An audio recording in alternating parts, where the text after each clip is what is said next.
Let me ask you something most people are too afraid to think about.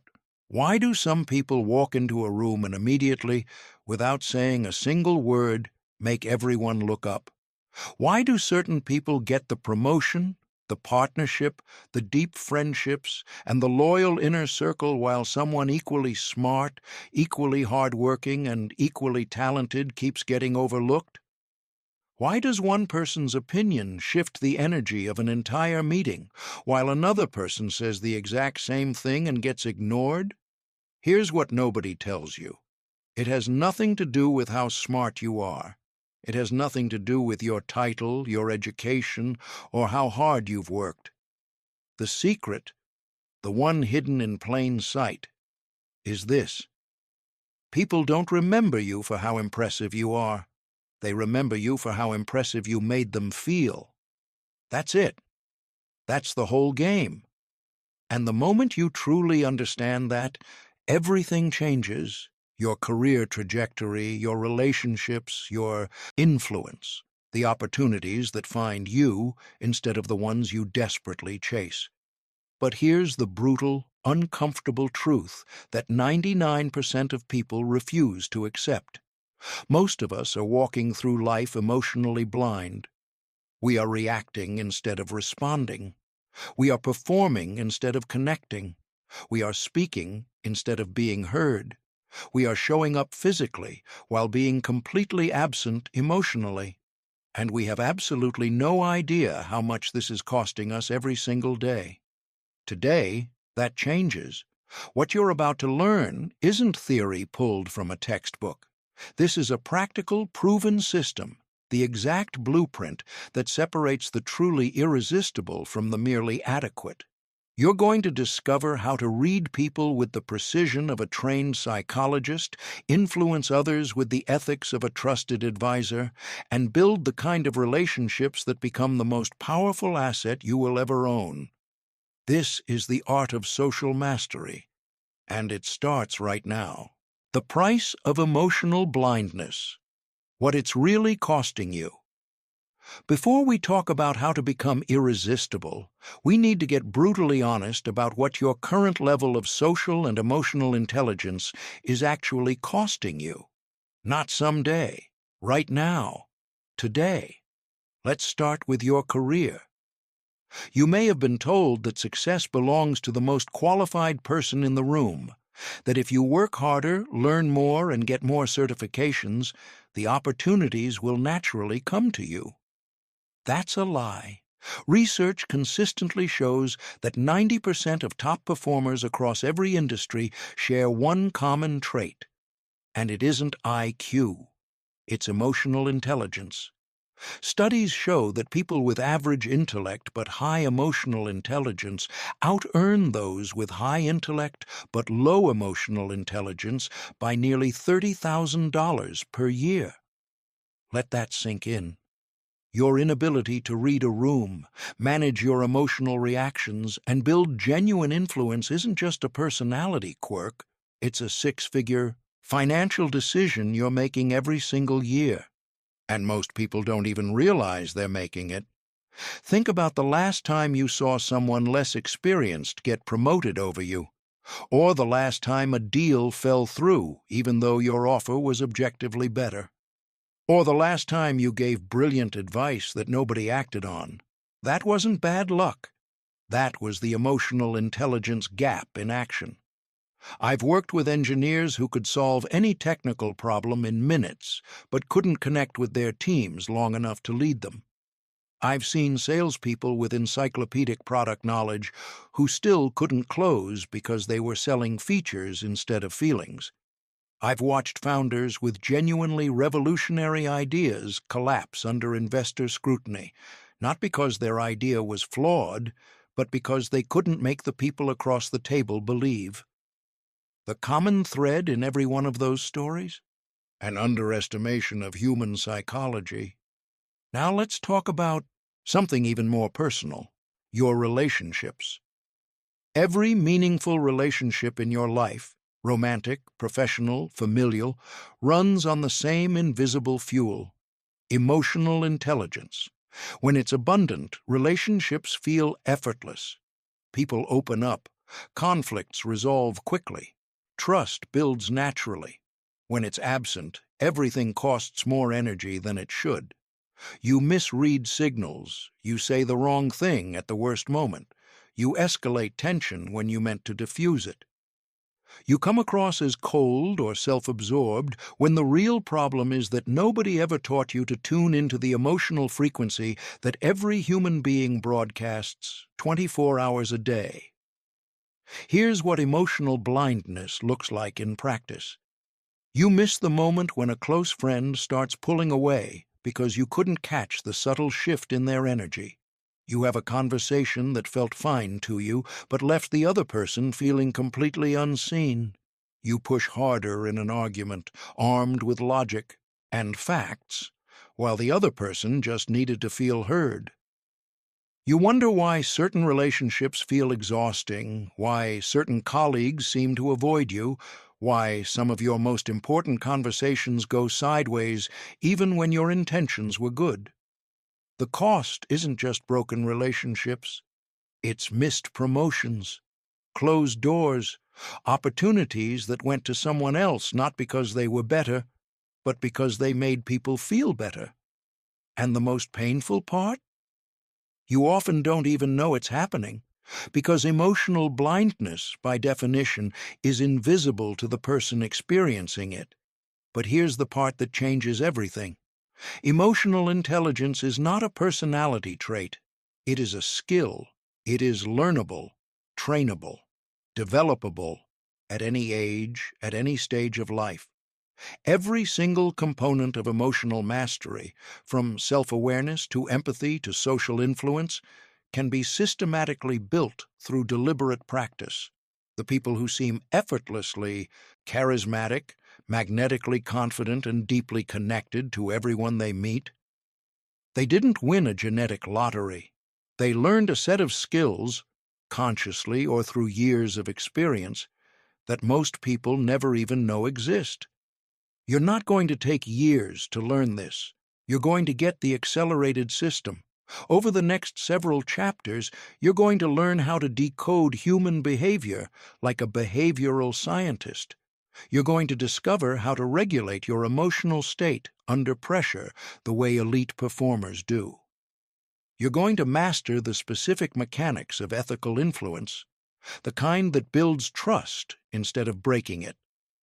By the time you finish and implement what you learn here, you will have crossed into the top tier of social intelligence, the small group of people who move through the world with a rare combination of genuine warmth and strategic clarity that makes them, simply and undeniably, irresistible. But this requires one thing from you: consistent, committed application. Are you in? Good. Let's build. The 5 pillars of emotional mastery. Emotional intelligence isn't a vague quality that floats in the air around naturally gifted people.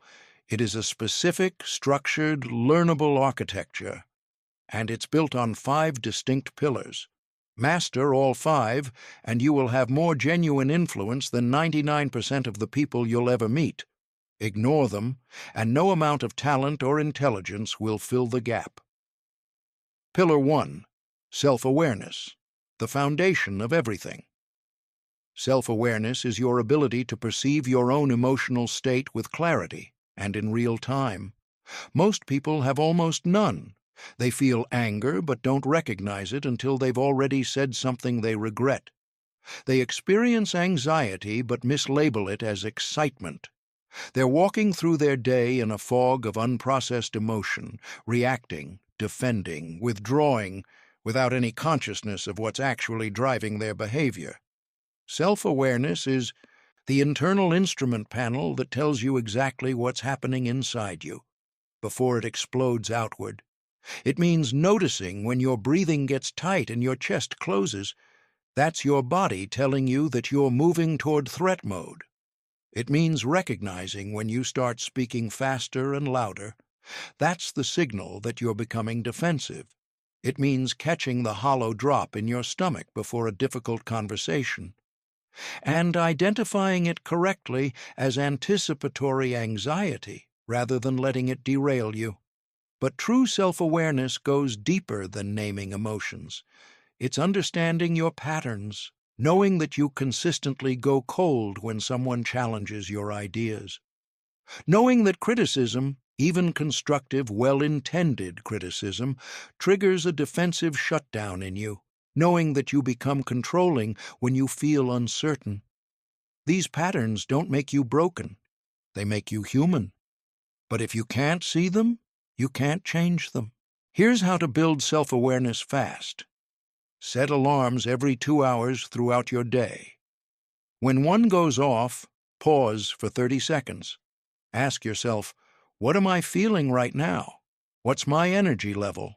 What tension am I carrying in my body? Don't analyze, don't judge, just observe. This single practice, done consistently for 3 weeks, will rewire your relationship with your own internal experience in ways that will shock you. Start a trigger journal. Every time you experience a strong emotional reaction, irritation, defensiveness, shame, anxiety, write down exactly what preceded it. Who was present? What was said? What story did your mind immediately create about what it meant? Over time, you will see your patterns with startling clarity. Pay attention to your body.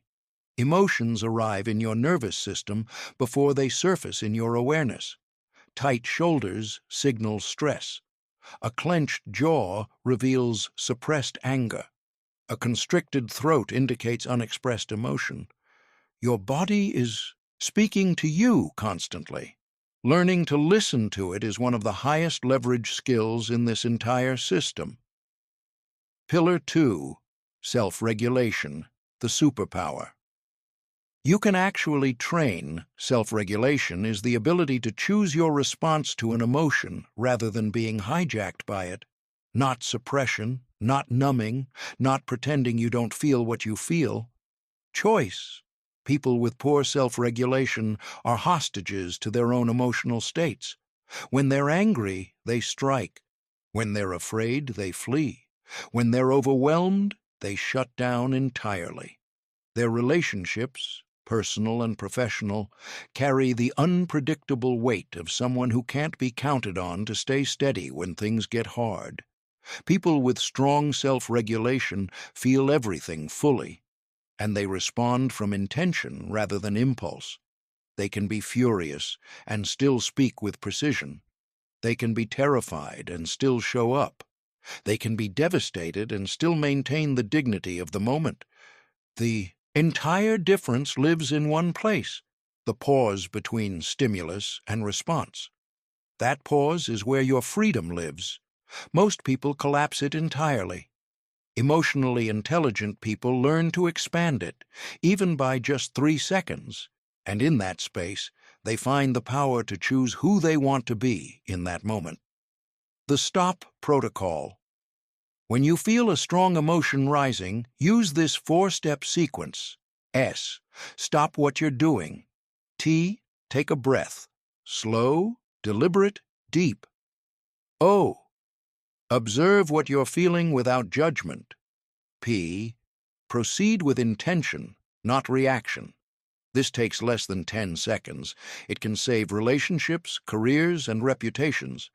Equally powerful is cognitive reframing, consciously choosing a different interpretation of what's happening. Anger might be telling you a boundary has been crossed. Anxiety might be preparing you to perform. Disappointment might be clarifying what you actually value. When you see emotions as data rather than directives, you regain authorship of your own behavior. Pillar 3, intrinsic motivation, the engine that never runs out. The third pillar isn't about external rewards. It's about the kind of motivation that sustains you when external validation disappears, which it always eventually does. Emotionally intelligent people are driven by a deep internal compass. Their values, their sense of purpose, their commitment to becoming the fullest version of themselves. This is what gives them resilience when they fail, patience when progress is slow, and consistency when nobody is watching. It also gives them what psychologists call a growth mindset, the belief that every challenge is an opportunity to develop capability rather than evidence of permanent limitation. To develop intrinsic motivation, get radically clear on your values. What kind of person do you want to be in this world? What impact do you want to have on the people around you? When your actions align with those answers, motivation becomes self-sustaining. No external scoreboard required.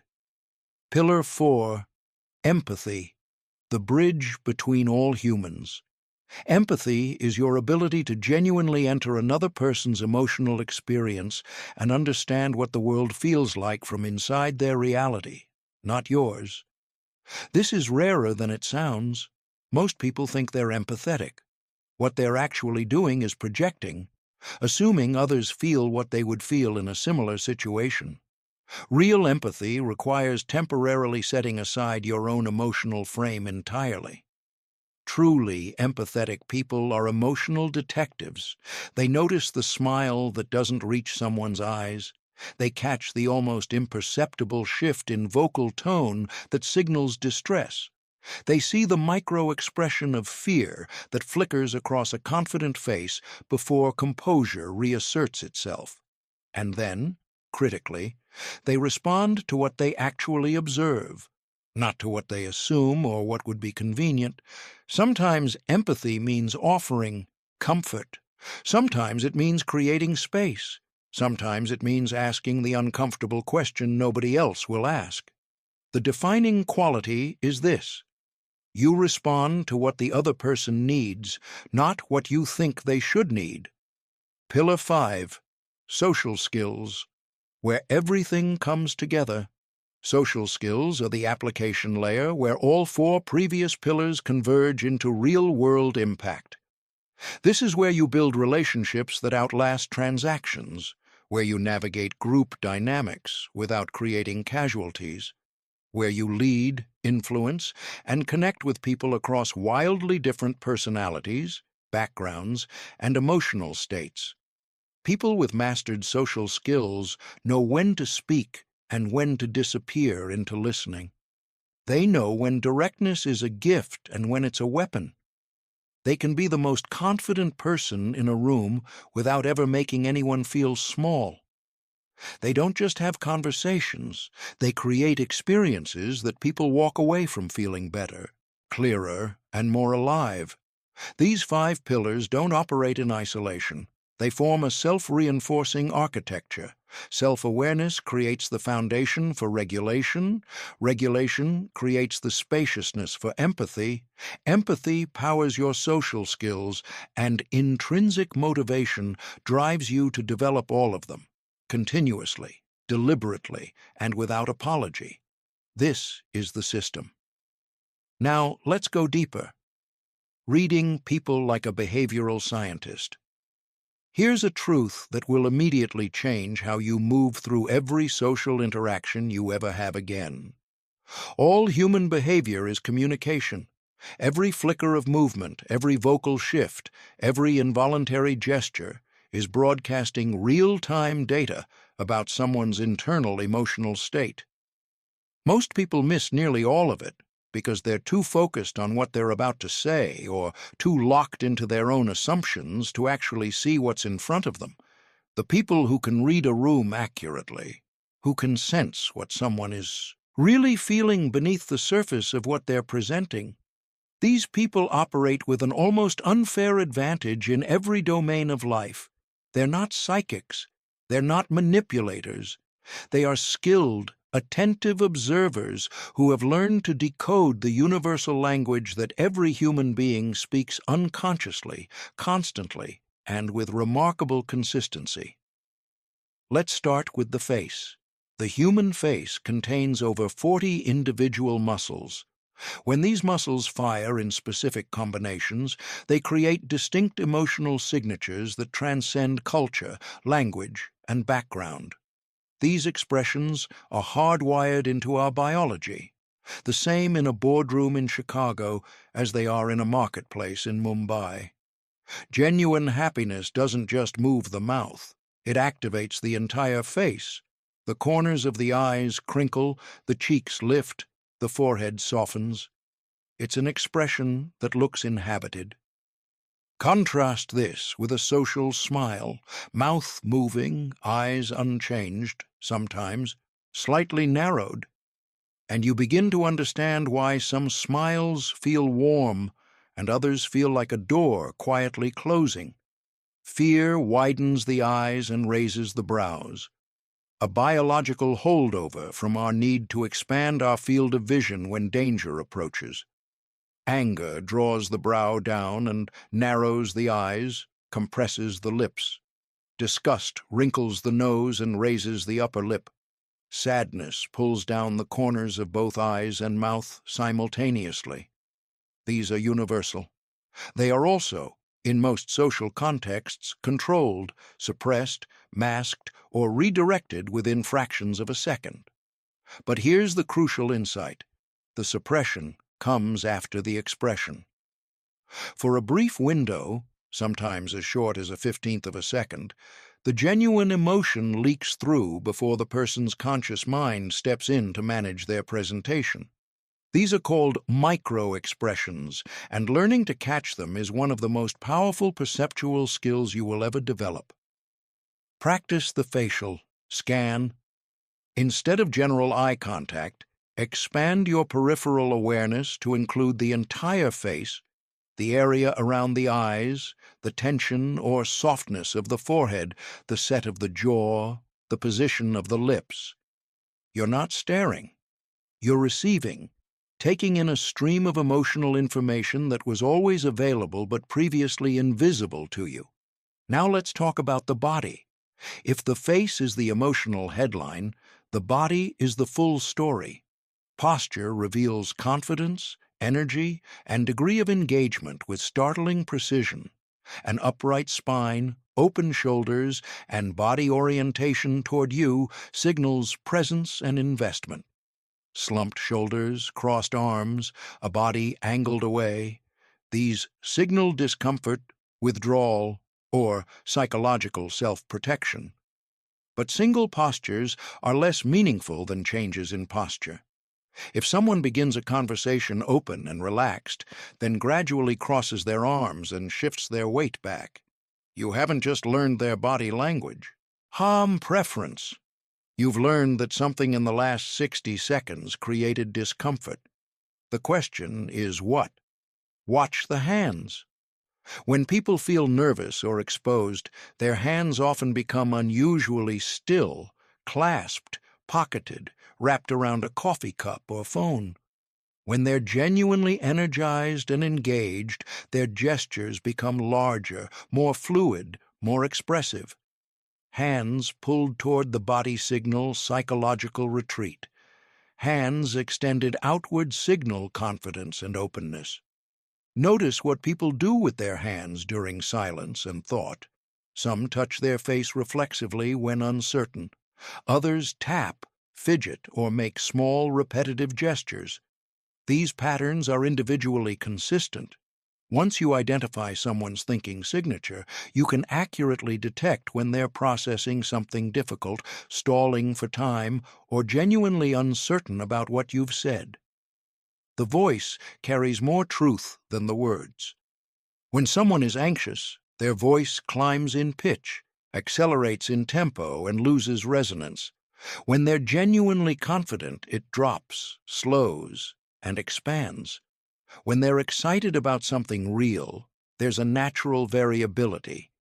The voice moves through a range of pitch and energy that's completely absent when someone is performing enthusiasm without feeling it. Pay attention to the places where a person's voice changes without warning.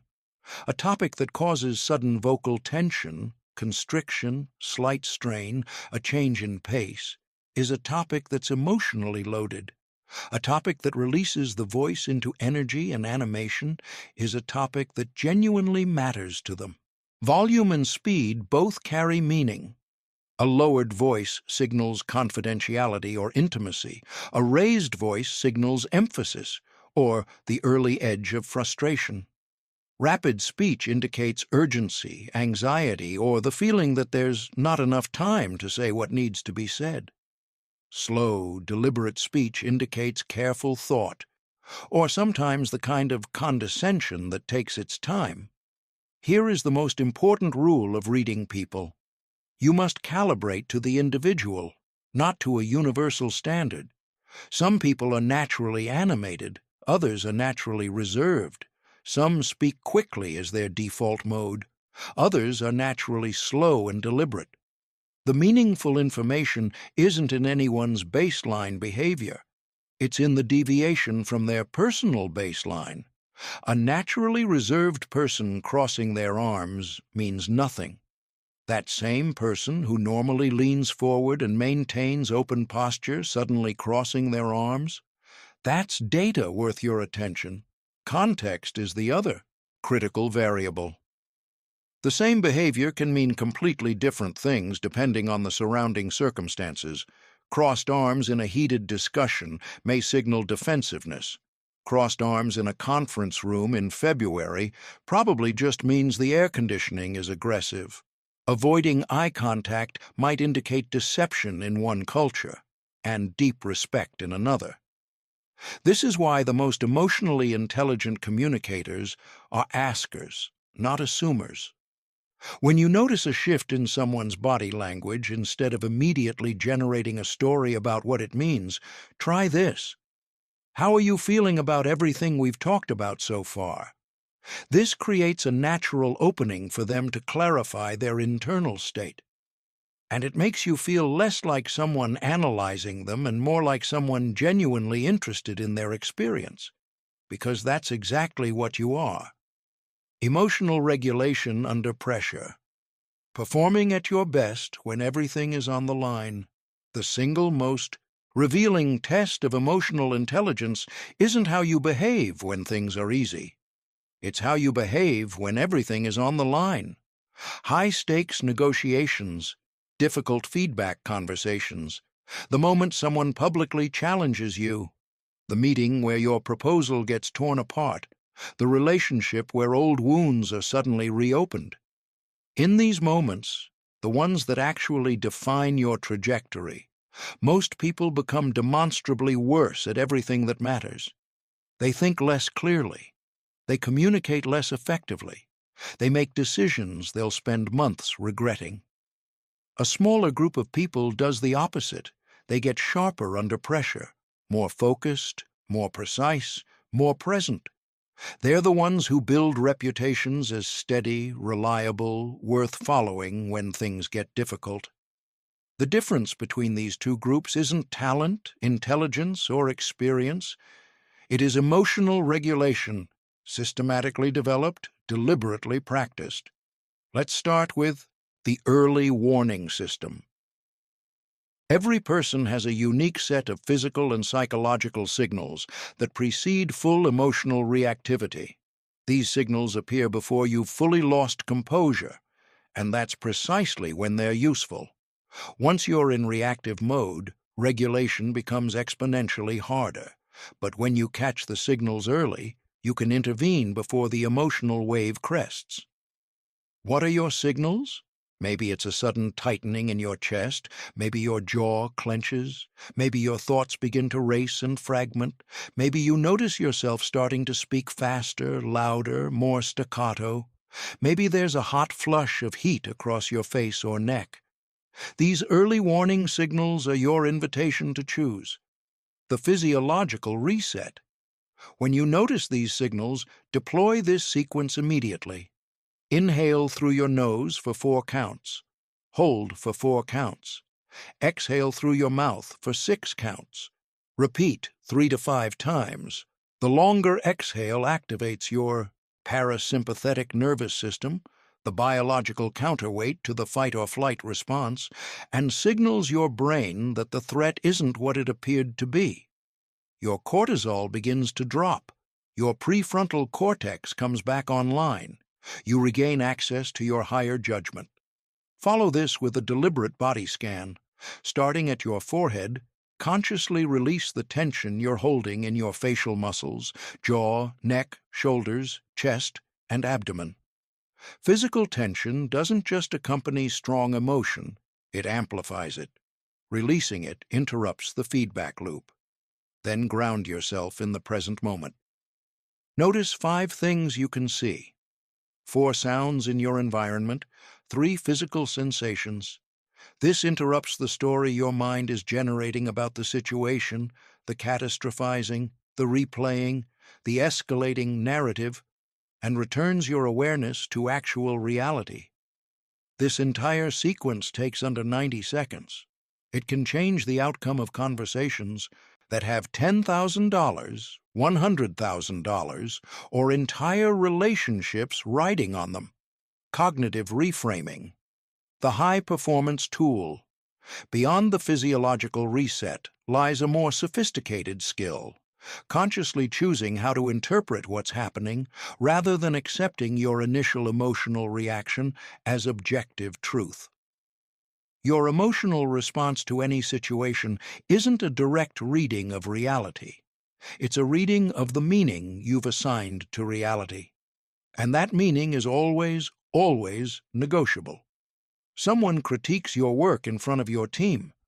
Your first interpretation: they're undermining me. This is an attack. I need to defend myself.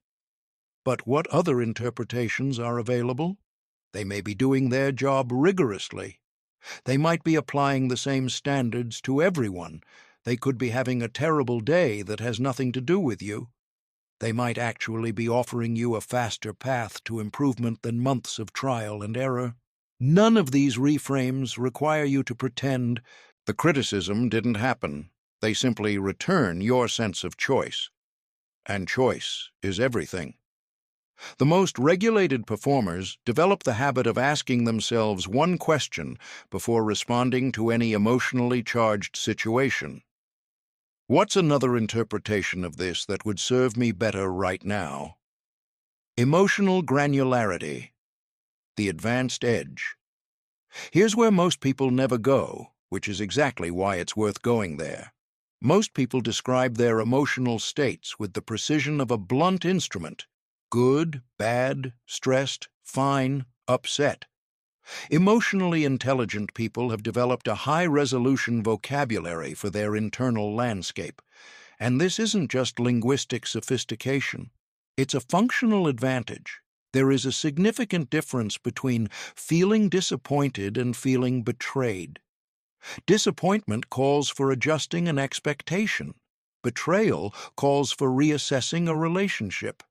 If you mislabel betrayal as disappointment, you'll apply the wrong strategy, and the problem will compound. There's a difference between feeling nervous and feeling excited.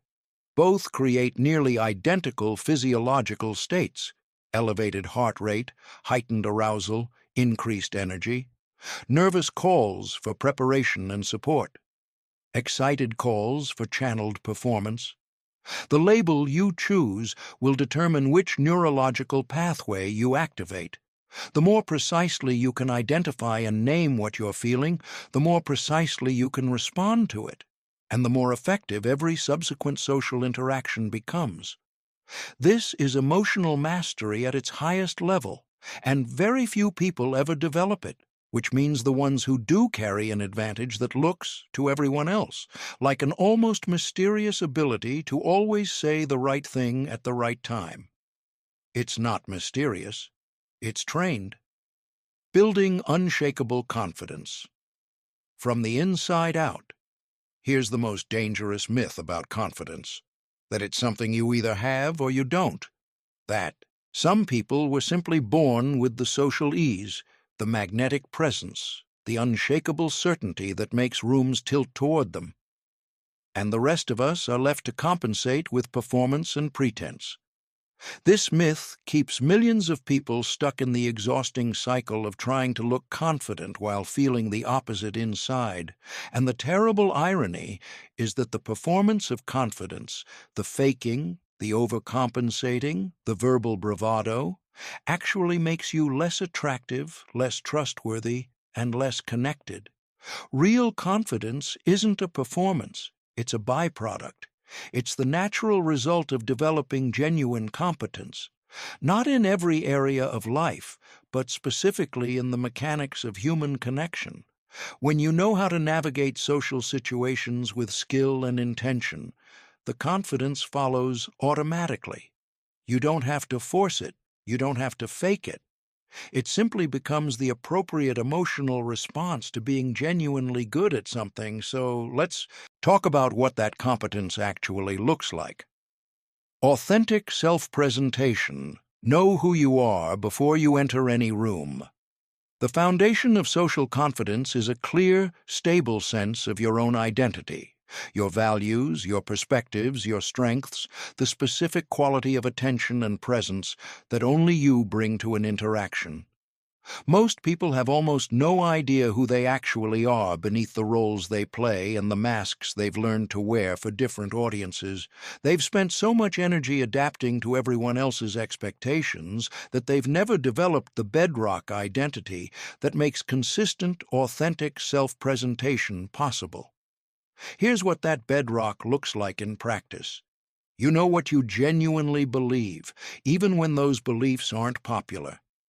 You know the 3 to 5 qualities that define how you want to show up in the world, not the qualities you think you should have, but the ones that actually feel true when you're at your best. You know what you're willing to stand for and what you're not willing to compromise, regardless of social pressure. When you're clear on these things, you stop needing external validation to feel secure. You stop monitoring every conversation for signs of approval or rejection. You show up with a quality of settled presence, calm, grounded, genuinely interested in others, that people find profoundly magnetic precisely because it's so rare. This doesn't mean rigidity. Confident people adapt their expression to different contexts, more formal in a board meeting, more playful at a dinner party, while their core identity remains anchored and consistent.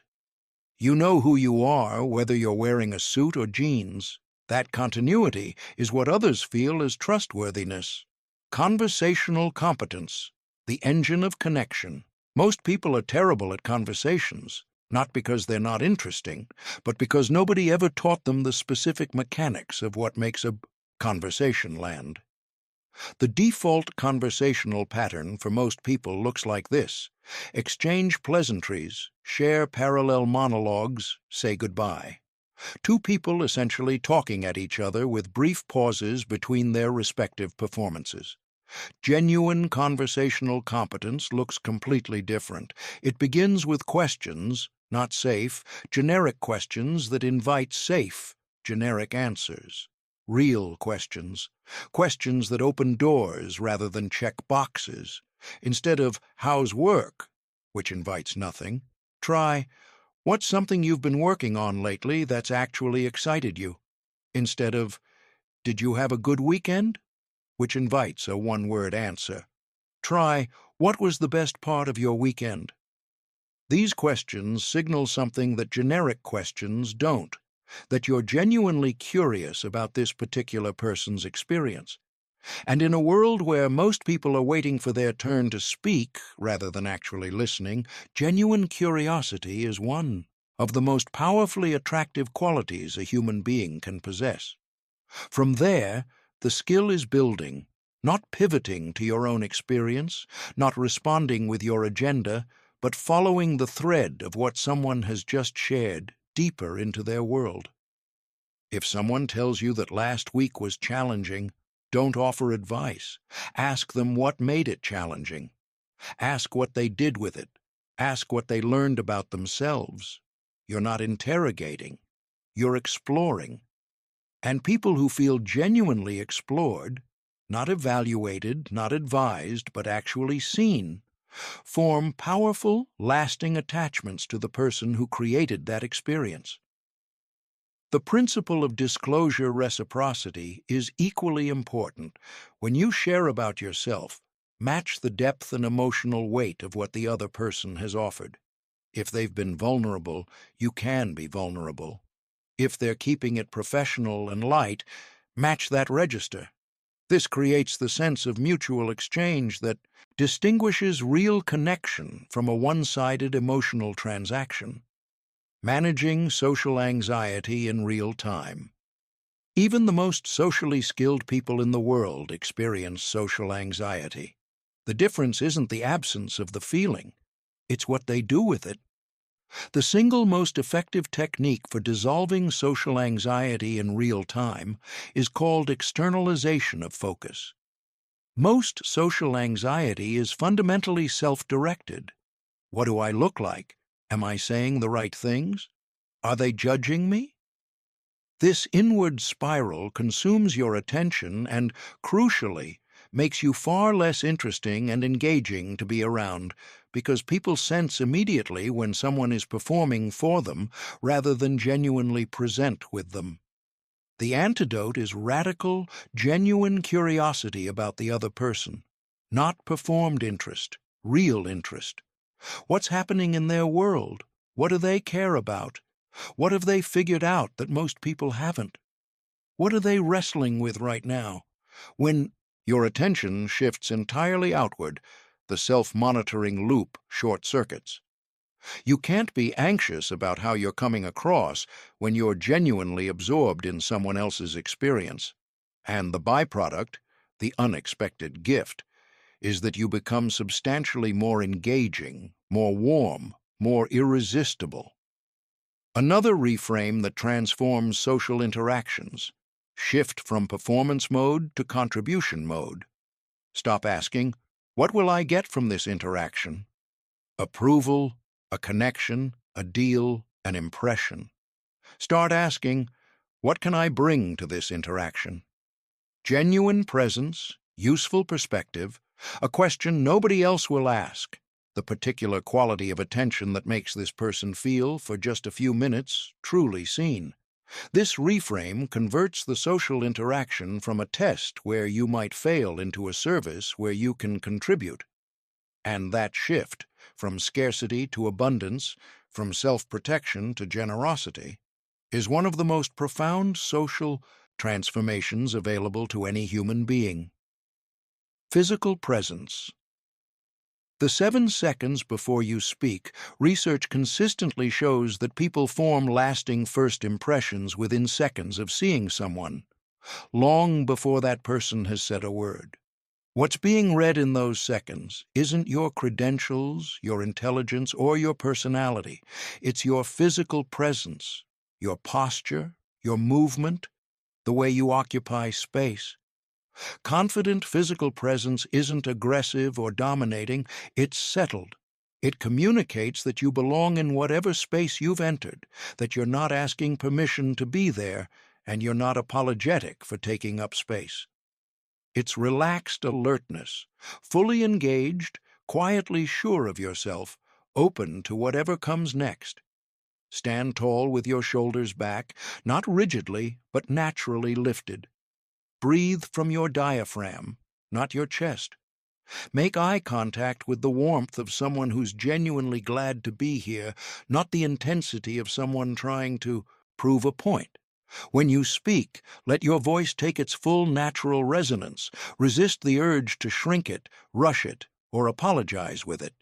Practice checking in with your physical state before any important social interaction.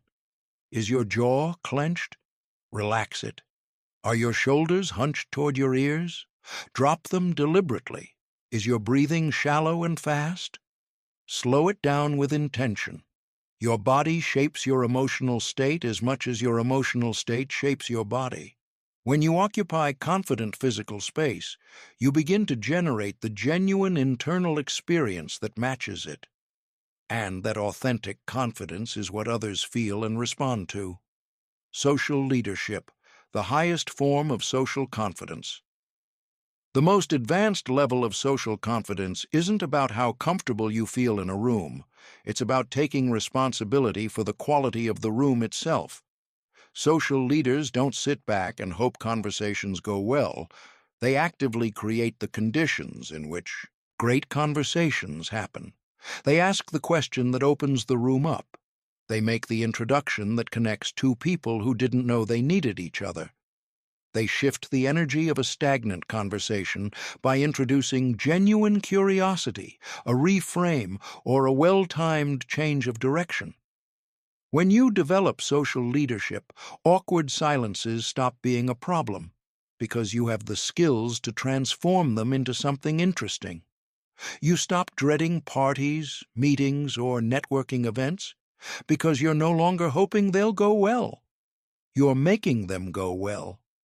This is unshakable confidence, not because you're never uncertain, but because you know that whatever the social situation brings, you have the skills to meet it. The science of ethical influence, how to move people without manipulating them. There is a line between influence and manipulation, and the people who cross it, even with good intentions, consistently destroy the very thing they're trying to build. Manipulation serves you at someone else's expense. It exploits psychology. It bypasses genuine decision-making. And even when it works in the short term, it leaves behind a residue, a vague, persistent sense that something wasn't quite right, that eventually corrodes every relationship it touches. Ethical influence is something completely different. It creates outcomes that genuinely serve everyone involved. It respects the other person's autonomy. It enhances rather than erodes trust. And it is, paradoxically, far more effective over any meaningful time horizon than manipulation ever could be. Here's the foundation that most people miss. People don't make decisions based on logic. They make decisions based on emotion, and then justify those decisions with logic. If you want to influence someone, you must first understand what they actually want, not what you want them to want, not what you think they should want, but the actual motivations, values, fears, and desires that are organizing their world right now. Master influencers don't start with their pitch. They start with a question. What does this person truly care about? What problems are they trying to solve? What would make their life measurably better? Only after genuinely understanding these drivers do they begin to shape their approach. Now let's look at the 6 principles of ethical influence, each one proven through decades of behavioral research. Reciprocity. People are wired to return what they receive.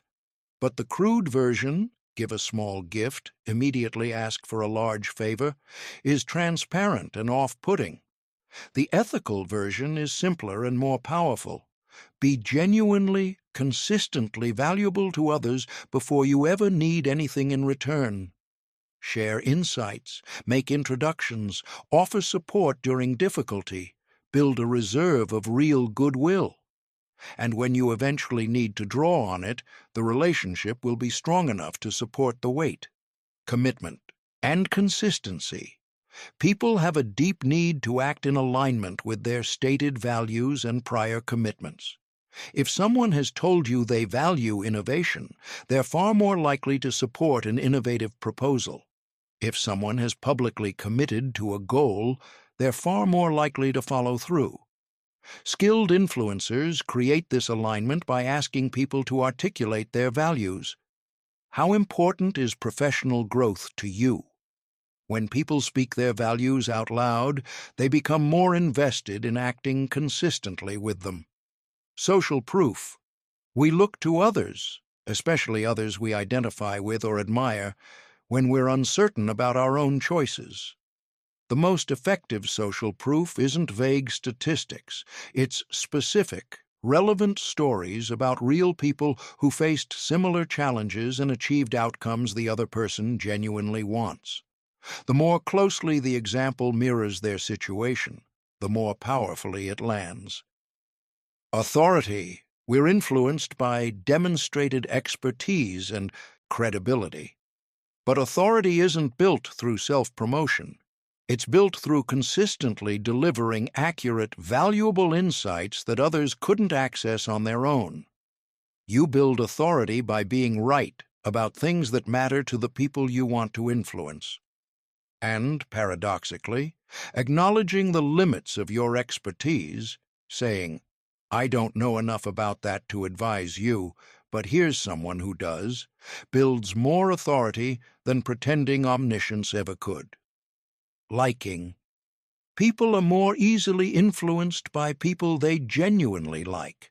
And the most authentic path to being liked isn't charm or charisma.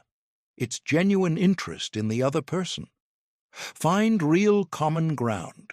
Remember what people share with you. Ask follow-up questions that demonstrate you were actually listening. Make people feel, in your presence, that they're the most interesting person in the room. Scarcity. We value what is rare or genuinely limited. The ethical application of this principle is straightforward. Communicate real constraints honestly and clearly so people can make informed decisions. Artificial scarcity, manufactured urgency designed to bypass clear thinking, is manipulation. Real scarcity, transparently communicated, is respect. When you combine these principles in service of genuine mutual benefit, when your influence is always oriented toward helping people recognize how a particular decision serves their actual interests, influence stops feeling like something you do to people and starts feeling like something you do for them. That's the difference between a salesperson and a trusted advisor, between someone people tolerate and someone people seek out, between someone people comply with and someone people choose to follow. Mastering difficult conversations, the skill that separates good relationships from great ones. Here is a pattern you will recognize immediately. A small problem exists. Both people notice it. Neither person says anything. Days pass, then weeks. The small problem compounds, collecting resentment, assumptions, and miscommunications like interest on an unpaid debt. Eventually, what could have been a 10-minute conversation becomes a confrontation that takes months to recover from, if it recovers at all. This is the cost of avoiding difficult conversations. Not comfort, not harmony. A quietly accumulating damage that surfaces eventually in the worst possible way, at the worst possible time.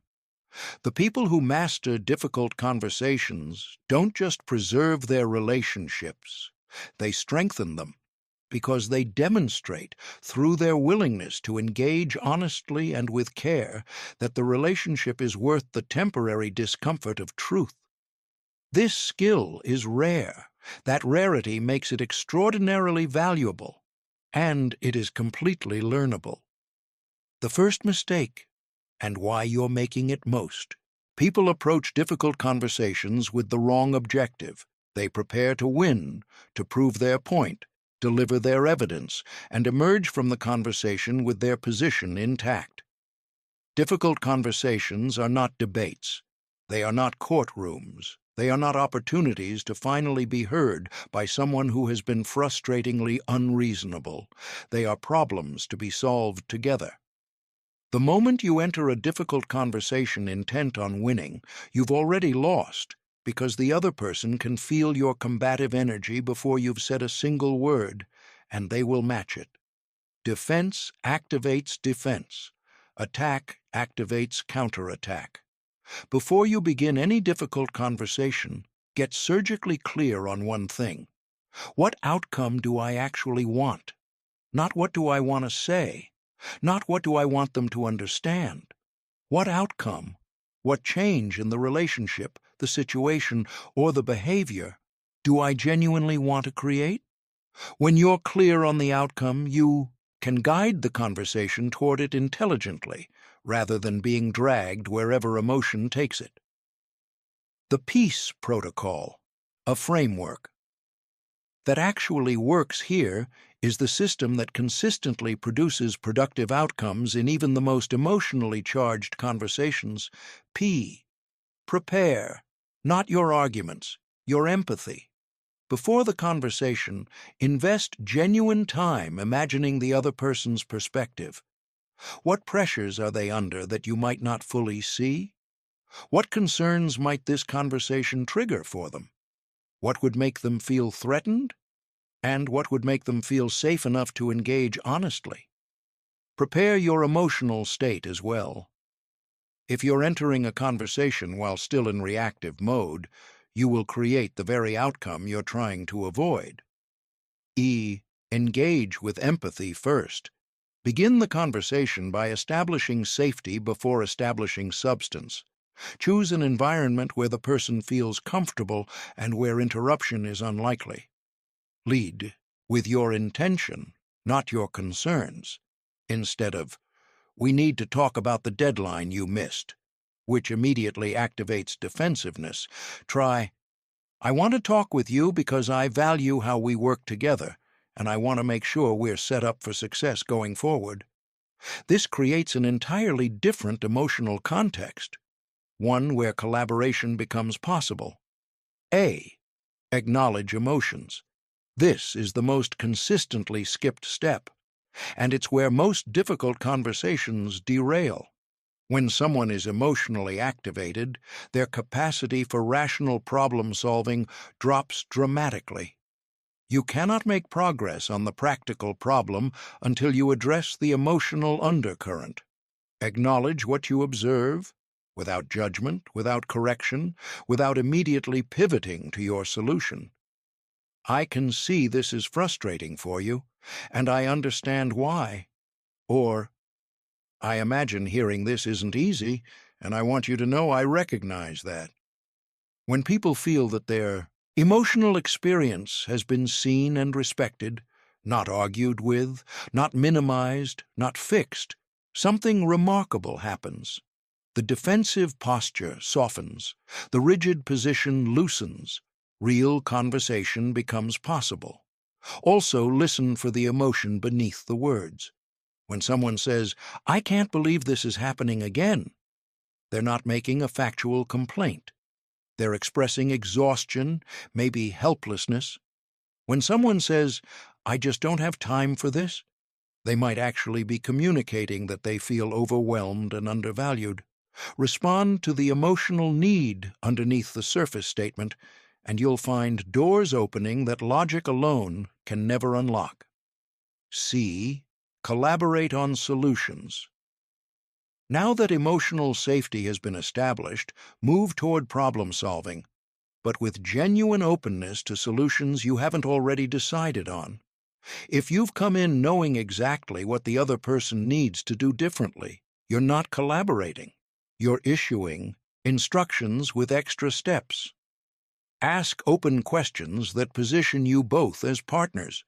What ideas do you have? What would need to change for this to work better for both of us? How can we prevent this kind of situation from coming up again? The best solutions to genuinely difficult situations often aren't what either person entered the conversation wanting. They're new possibilities that emerge when two people are truly working together rather than arguing from opposing corners. Establish next steps. Every productive, difficult conversation ends with specific, concrete commitments. Not vague intentions, actual agreements. Who will do what, by when, and how you'll check in on progress. So, we're agreeing that by Friday, you'll talk to your team about adjusting the timeline, and we'll connect Monday to see where things stand. Also agree explicitly on how you'll communicate about this issue going forward. If something like this comes up again, let's both commit to addressing it within 24 hours rather than letting it accumulate. This converts the conversation from a one-time emotional event into a structural change in how you relate, which is what difficult conversations at their best are actually for. Compassionate directness. The through line of every hard conversation. Throughout every phase of the peace protocol, maintain what I call compassionate directness. Be honest about what's not working, be clear about what you need, and do all of it with genuine respect for the dignity and humanity of the person across from you. You can hold high standards and still treat people with care. In fact, you must, because the moment your standards are enforced through contempt or condescension, they stop being standards and start being weapons. The people who become known for their ability to navigate difficult conversations, who are sought out precisely because hard situations are hard, have one quality in common. They never confuse being clear with being cruel, and they never confuse being kind with being vague. Building your network as a strategic asset, relationships that open doors you don't even know exist. Yet most people network wrong. They collect contacts at events, connect on LinkedIn, exchange cards they'll never look at again, and then wonder why their network never seems to produce anything meaningful.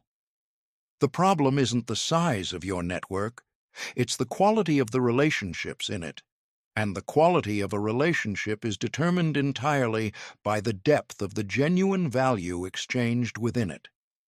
The single most important shift in your approach to building professional relationships is this: stop asking what this person can do for you. Start asking what kind of person you want to be for them. This isn't just altruism, it's the highest leverage relational strategy available, because relationships built on genuine value and authentic care are the ones that survive time, distance, and circumstance. They're the ones that generate extraordinary opportunities, not because you engineered those opportunities, but because you built the kind of trust that makes people want to create them for you. The value-first approach. Here's a counterintuitive truth. The most effective networking happens when you're not networking at all. It happens when you're genuinely curious about someone's world, when you share a resource that solves a specific problem they've mentioned, when you make an introduction that opens a door they didn't know existed, when you remember, weeks or months later, something they told you once, and you follow up because it mattered. These aren't calculated moves. They're the natural expressions of genuine interest in other people, and they build, over time, a quality of relationship that no amount of tactical networking can replicate. Before you can add genuine value to someone's professional life, you need to understand it. What industry are they in? What's actually hard about their role? What goals are they genuinely excited about? What connections would meaningfully advance their work? What information would they find valuable that they probably can't access on their own? The more deeply you understand someone's world, the more precisely you can contribute to it. Categories of value you can offer: information value, industry insights, emerging trends, research findings, early access information about opportunities they're uniquely positioned for. Connection value, introductions to specific people who can help them advance a specific goal. Resource value, tools, frameworks, materials that solve problems they're actively facing. Support value, being the person they can think out loud with, who asks good questions, who celebrates their wins with genuine enthusiasm. Opportunity value, alerting them to openings, partnerships, or possibilities that align specifically with where they want to go. People remember, with remarkable clarity and loyalty, those who helped them discover opportunities they would not have found on their own. Consistency over intensity. Strong relationships aren't built through impressive single interactions. They develop through repeated, consistent touchpoints over time, each one demonstrating that your interest in this person doesn't expire when the meeting ends. Effective relationship maintenance isn't just checking in, emails that communicate nothing except that you haven't forgotten someone exists. It's, I came across this article about challenges in your industry and immediately thought of you. It's, whatever happened with that project launch you mentioned last time? How did it land? It's remembering. In a world where most people are too distracted to remember the conversation they had yesterday, the person who remembers what you told them 3 months ago feels like something rare and precious. Which they are. Quality over quantity. Always, it is better. Professionally and personally, to have 50 relationships of genuine depth than 500 connections of performative surface. Real relationships are built on mutual respect, shared experience, and authentic care for each other's success. These are the relationships that produce real opportunities, real support, and the kind of advocacy that opens doors you couldn't open yourself. To build depth, you have to move beyond professional exchange into human connection. Learn what someone cares about outside their work. Remember details about their family. Celebrate achievements that matter to them personally, not as strategy, as the natural expression of genuinely liking and caring about another human being. The power of strategic introductions. Among all the ways to add value in a professional network, well-crafted introductions may be the most powerful. When you connect two people who can genuinely benefit from knowing each other, you simultaneously strengthen two. Relationships provide value to both parties and build a reputation as someone with excellent judgment about people and possibilities. Be thoughtful about the introductions you make. Don't connect everyone to everyone. That's noise, not value. But when you see a genuine alignment between two people's goals, expertise, or needs, make the introduction with context. I'm connecting you to because specific reason. I think specific outcome is genuinely possible for both of you from this. Great introductions compound. They build a reputation for discernment that makes people want to be in your network, because being in it means something. The psychology of true leadership, inspiring people beyond what they think, is possible. Leadership is not a title. It is not a corner office or a reporting structure or a management certification. Leadership is the ability to help other people see something they couldn't see on their own. A possibility, a capability, a version of their future that they didn't previously believe was available to them, and to make them genuinely want to move toward it. The leaders who achieve this aren't necessarily the most experienced, the most credentialed, or the most strategically gifted. They're the ones who understand human psychology deeply enough to connect with what actually motivates people at the level where real commitment is formed. Transformational leadership, the 4 behaviors that change everything. The research on what distinguishes truly inspirational leaders from those who are merely competent is clear and consistent. It comes down to 4 behaviors. Idealized influence, being the kind of person others genuinely want to follow, not because of your power, but because of your integrity. People follow leaders they trust. Trust is built, without exception, through consistent alignment between what you say and what you do. This requires ruthless honesty about your own limitations. Leaders who admit when they're wrong, who ask for help without embarrassment, who acknowledge uncertainty without losing their groundedness. These leaders are trusted at a level that no amount of competence alone can achieve. Inspirational motivation, communicating a vision of the future that people can feel, and helping each person understand how their specific work connects to something that genuinely matters. People don't burn for organizational goals. They burn for meaning.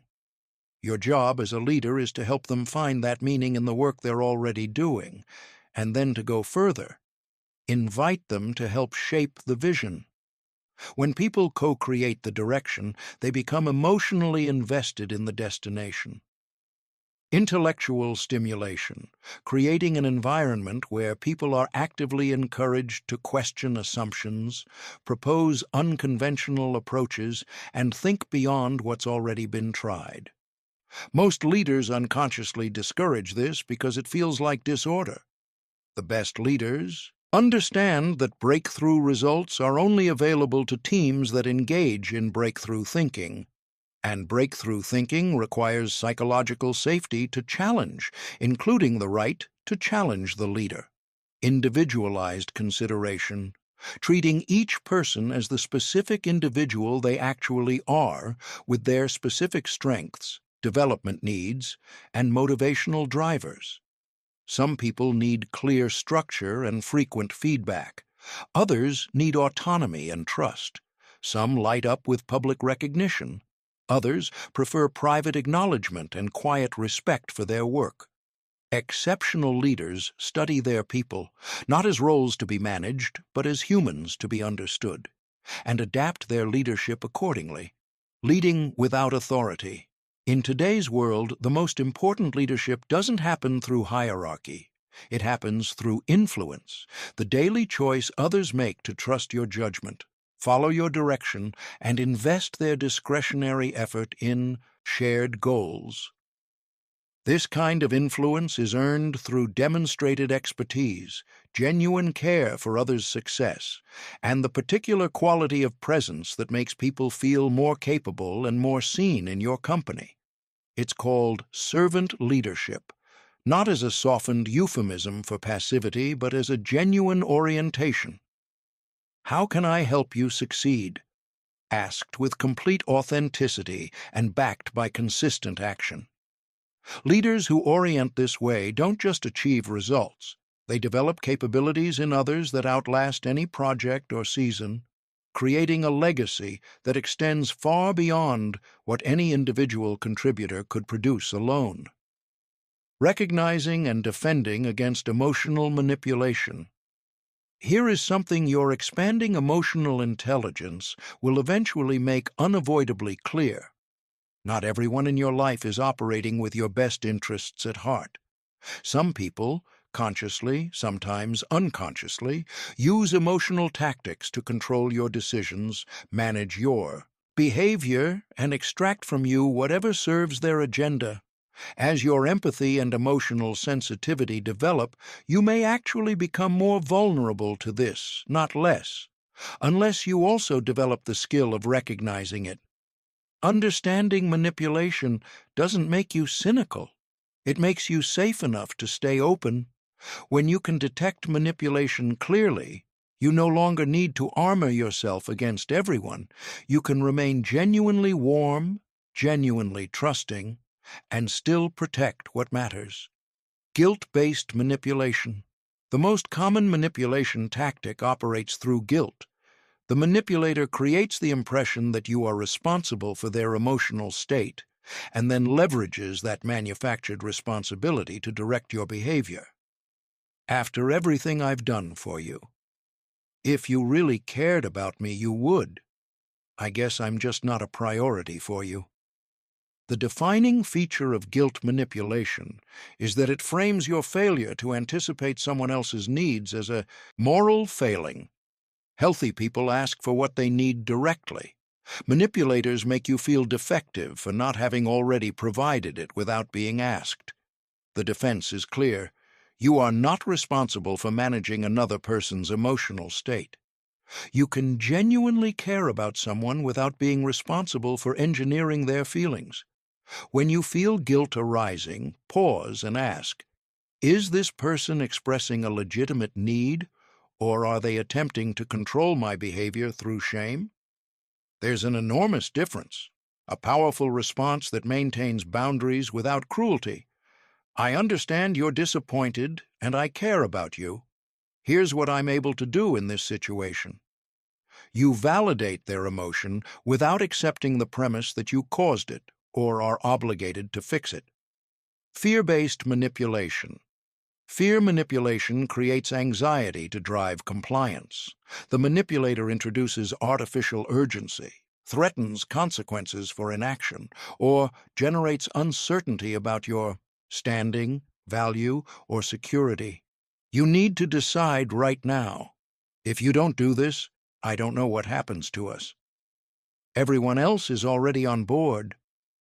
The goal is to prevent you from thinking clearly, because if you had time and space to actually think, you'd probably make a different decision. The antidote: slow everything down. Genuine urgency is rare. Most situations that feel urgent are manufactured. When someone pressures you to decide immediately, say clearly, I need to sit with this and come back to you by tomorrow. If the urgency is real, they'll explain why. If it's manipulation, they'll escalate the pressure, which itself is information worth having. Gaslighting, attacking your perception of reality. Gaslighting is among the most disorienting forms of manipulation because it targets your confidence in your own experience. The manipulator denies things you clearly remember, reframes events you experienced differently, or suggests that your emotional responses are inappropriate, excessive, or evidence of some inadequacy in you. That's not what happened. You're being too sensitive. You always misinterpret everything.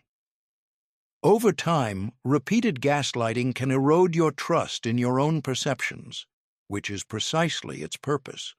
A person who doubts their own reality is far easier to control. The defense requires two practices: documentation and community. Keep records of important agreements and conversations. Maintain close relationships with people who know you well and whose judgment you trust. People outside the relationship who can offer perspective when your own perceptions feel uncertain. And above all, trust your nervous system. When something consistently feels wrong, when you consistently leave interactions feeling confused, diminished, or uncertain about your own sanity, that feeling is data. Treat it seriously. Intermittent reinforcement, the most addictive pattern. This is the most sophisticated manipulation pattern and the most psychologically damaging. Intermittent reinforcement means providing positive responses: warmth, approval, affection, connection, unpredictably, with no clear relationship to your behavior. The psychology here is brutal. Unpredictable positive reinforcement creates stronger attachment than consistent positive reinforcement. It's the same mechanism that makes gambling addictive. You never know when the reward is coming, so you keep trying, keep adapting, keep investing in the hope that this time the response will be good. If you find yourself constantly trying to figure out what you did to change someone's mood, if you're walking on eggshells trying to maintain their approval, if the relationship feels like an emotional slot machine, you may be experiencing intermittent reinforcement. Healthy relationships don't require you to constantly prove your worth. When you find yourself working to earn someone's basic respect and regard, it's worth asking whose standard you're actually trying to meet. Advanced emotional calibration. Reading what people can't say. Most people read emotions at the level of obvious expression: the clearly angry colleague, the visibly nervous presenter, the openly tearful friend. But 90% of emotional information lives beneath that surface, and learning to access it is what separates people who are merely socially competent from those who operate with an almost uncanny understanding of what's happening in any room they enter. This is emotional calibration, and it goes far beyond standard body language. Advanced vocal listening. When someone is genuinely excited, their voice has natural variability and resonance. It moves through a range of pitch and energy that feels alive. When someone is performing enthusiasm, the voice often sounds slightly mechanical. The inflections are present, but somehow placed, rather than naturally arising. Train yourself to hear micro-hesitations, the fractional pauses that appear when someone is experiencing internal conflict between what they want to say and what they're actually feeling. Notice the slight tightening of the voice around particular topics. Notice when the energy drains out of someone's speech even as their words remain upbeat. These incongruences, where vocal tone and verbal content are telling different stories, are the most reliable indicators of unexpressed emotional experience you will ever encounter. Breathing as emotional data. Breathing patterns are among the most honest emotional signals available because they're almost impossible to fake consistently under real conversation conditions. Relaxed, confident people breathe deeply and regularly, You can see it in the natural rise and fall of their chest and shoulders. Anxious people breathe shallowly and quickly. Angry people often breathe in a controlled, deliberate way that betrays the effort required to contain what they're feeling. You can read these shifts in breathing even when every other element of someone's presentation is carefully managed. And once you notice someone's breathing has changed, even slightly, you have valuable information about the conversation's emotional undercurrent.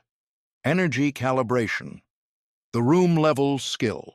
Beyond individual signals lies the most advanced form of emotional intelligence, the ability to sense the collective emotional atmosphere of a group. Some people radiate calm authority that makes everyone in their orbit feel more grounded. Others project anxiety that makes entire rooms unsettled, even before they've said a word. Still, others carry enthusiasm so genuine that it lifts the energy of everyone around them without any effort. Pay attention to how you feel in the presence of different people. Do you consistently feel more energized or more drained, more confident or more uncertain, more creative or more constrained? Your emotional response is often the most accurate diagnostic of the energy someone is unconsciously projecting. Detecting incongruence. The most valuable calibration skill is the ability to notice when someone's external presentation doesn't match their internal state. When someone says, "They're fine, but everything else says otherwise." When someone claims enthusiasm for a plan, but their energy is flat. When consensus in a meeting is actually just compliance, people going along because dissent feels risky, not because they actually agree. When you detect incongruence, don't immediately name it or challenge it. Create space for the person to express what they're actually experiencing. How are you really feeling about this direction?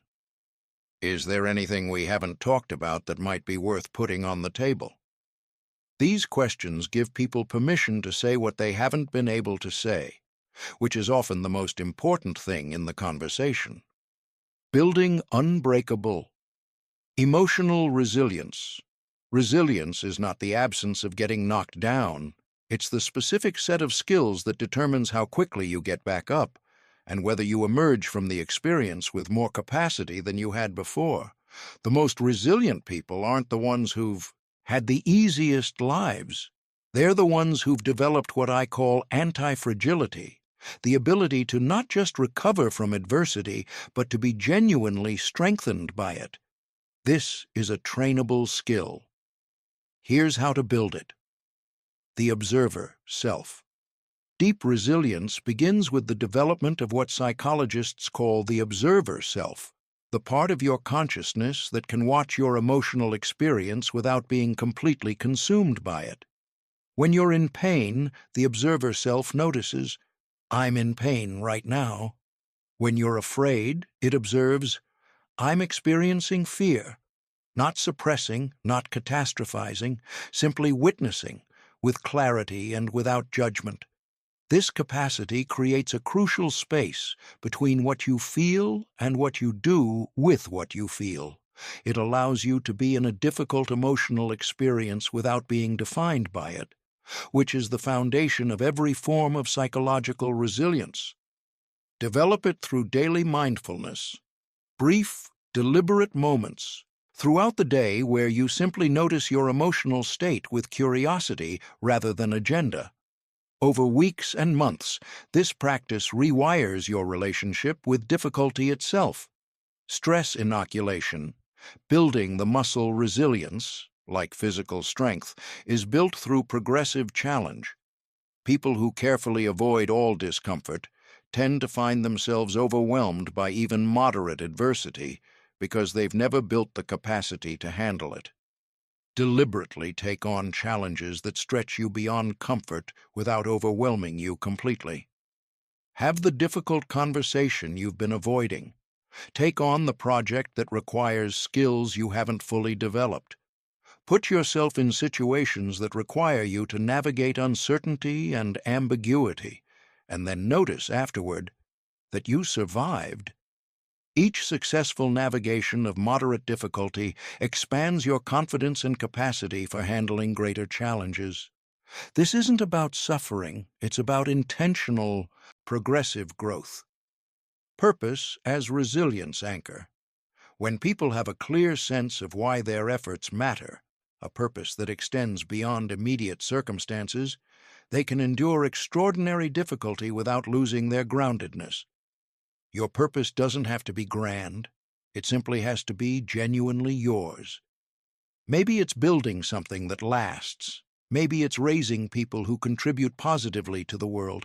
Maybe it's developing a level of mastery in your field that enables you to serve others in a way nobody else can. When you can connect daily challenges to that larger meaning, when temporary setbacks become evidence of commitment rather than evidence of failure, resilience stops being a coping mechanism and becomes a natural orientation toward life. Your 90-day transformation. The plan that makes this real knowledge without application is an expensive hobby. You can read every book ever written about emotional intelligence, absorb every framework, memorize every principle, and not change a single relationship, a single outcome, or a single moment in your actual life. Because the skills described in these chapters are not intellectual concepts to be understood. They are physical, neurological habits to be built through repeated practice, deliberate reflection, and patient persistence over time. Here is your 90-day implementation plan. Phase 1. Days 1 to 30. Foundation, self-awareness, and self-regulation. Days 1 to 10. Set hourly alarms. When each one goes off, pause for 30 seconds and identify your current emotional state. Not what you're thinking, but what you're feeling in your body right now. Note any tension you're carrying. Note your energy level. Do not judge. Only observe. This practice alone, done consistently, begins rewiring your internal perceptual systems. Days 11 to 20. Start the trigger journal. Every strong emotional reaction, defensiveness, irritation, shame, anxiety, gets recorded. Immediately after it occurs, what preceded it, who was present, what your mind made it mean. Within 2 weeks, your patterns will become unmistakable to you. Days 21 to 30. Deploy the stop protocol and the physiological reset in every situation where you notice early warning signals. Build the pause between stimulus and response into your neurological repertoire through repetition. Phase 2. Days 31 to 60. Connection, reading and responding to others. Days 31 to 40. Practice the facial scan and advanced vocal listening in every significant conversation. Make predictions about what someone is feeling beneath their surface presentation, then verify through open questions. Keep mental notes about your accuracy. Days 41 to 50. Focus entirely on empathetic responding. In every conversation, resist the impulse to solve, advise, or redirect. Reflect what you observe. Validate what you hear. Practice the experience of understanding someone without needing to fix them. Days 51 to 60. Begin. Applying the 6 principles of ethical influence in daily interactions. Each week, focus on one principle. Practice providing genuine value without agenda. Practice asking questions that help people articulate their own values. Notice the quality of relationships shifting. Phase 3. Days 61 to 90. Integration, leadership, and resilience. Days 61 to 70. Identify one relationship or situation where a difficult conversation is genuinely overdue. Plan it using the peace protocol. Execute it. Reflect deeply on what went well and what you'll refine. Days 71 to 80. Focus on emotional leadership and contagion.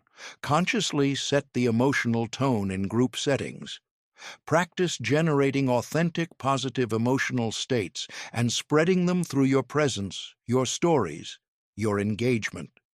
days 81 to 90. Integrate anti-fragility thinking into every challenge you encounter.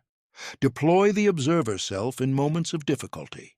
Build your long-term resilience architecture through the daily practices that will sustain your emotional intelligence development for years to come.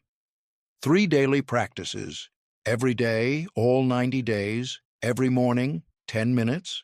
Set your emotional intention. What state do you want to maintain? What challenges might arise? How do you want to respond? Every evening, 10 minutes, review your emotional experiences. What landed well? What do you want to handle differently? What patterns are you seeing? Every week, 20 minutes, review your most important relationships. What needs are you missing? What value can you add? Who deserves more of your attention and care? Conclusion.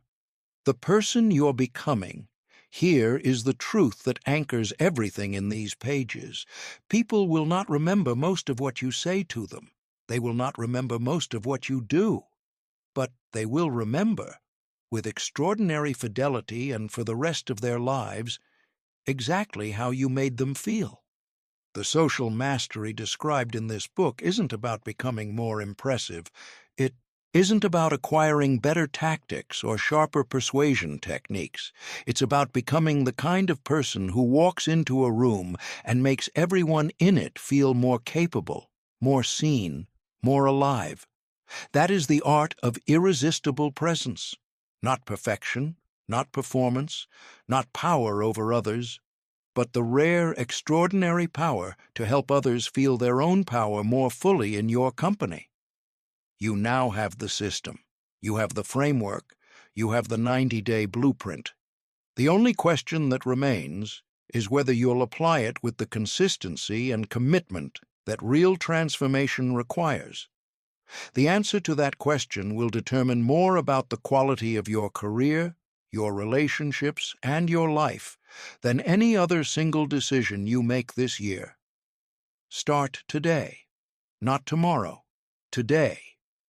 Because the person you become through deliberate development of emotional intelligence isn't just more successful by conventional measures, they are richer in every way that actually matters. Go build that person.